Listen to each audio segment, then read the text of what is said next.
Hello everyone, this is Professor Srinivasan here, and today I'm here with a very short video on the concept of alpha in relation to mutual funds.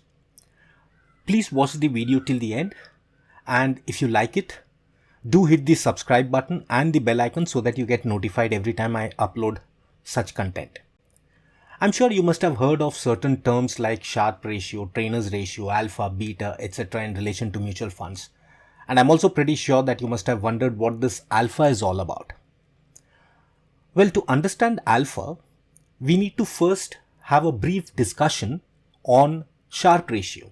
Now, one of the most important performance evaluators in mutual fund is Sharpe ratio, which is a measure of the excess return generated by the mutual fund vis-a-vis the standard deviation or the volatility undertaken by it.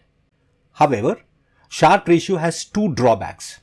One, it does not distinguish between good volatility and bad volatility.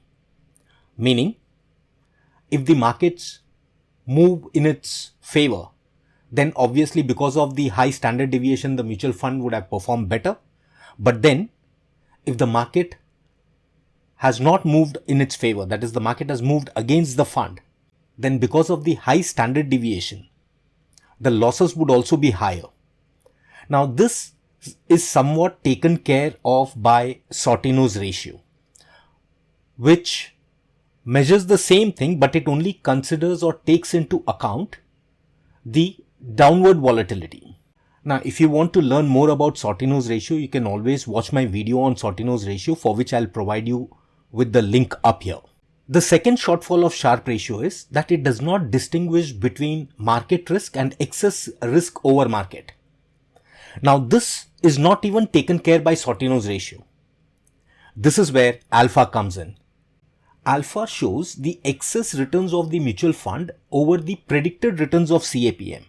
Now, we all know that under CAPM, the expected return is calculated as risk-free return plus beta into RM minus RF, which is nothing but the risk premium. Hence, alpha can be written as return of mutual fund minus the CAPM returns or the expected returns. So effectively, if you see, it shows how much excess has the mutual fund generated over and above the expected returns. Now, all this is about calculation part. But what does alpha really tell you? What does it indicate? Well, alpha tells us how much has the mutual fund return surpassed the expected return, and this in turn tells us whether the outperformance was due to the higher risk being taken by the fund manager, or was it due to the fund manager's skill of delivering superior returns.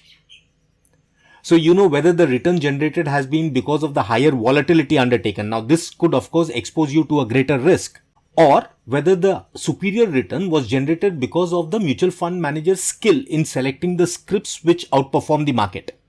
That is what this tells you. In fact, another name for this alpha, it is also referred to as Jensen's alpha. So that brings us to the next question. How much alpha is good?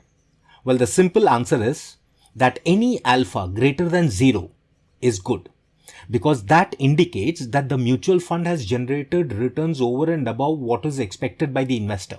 Having said that, a fund consistently delivering an alpha greater than 0 shows that it has a good potential for generating decent returns over a long-term period. I hope you would have found this short video helpful in understanding alpha and how to use it for investment decisions. That's all for today. Stay fit, stay healthy, and ciao.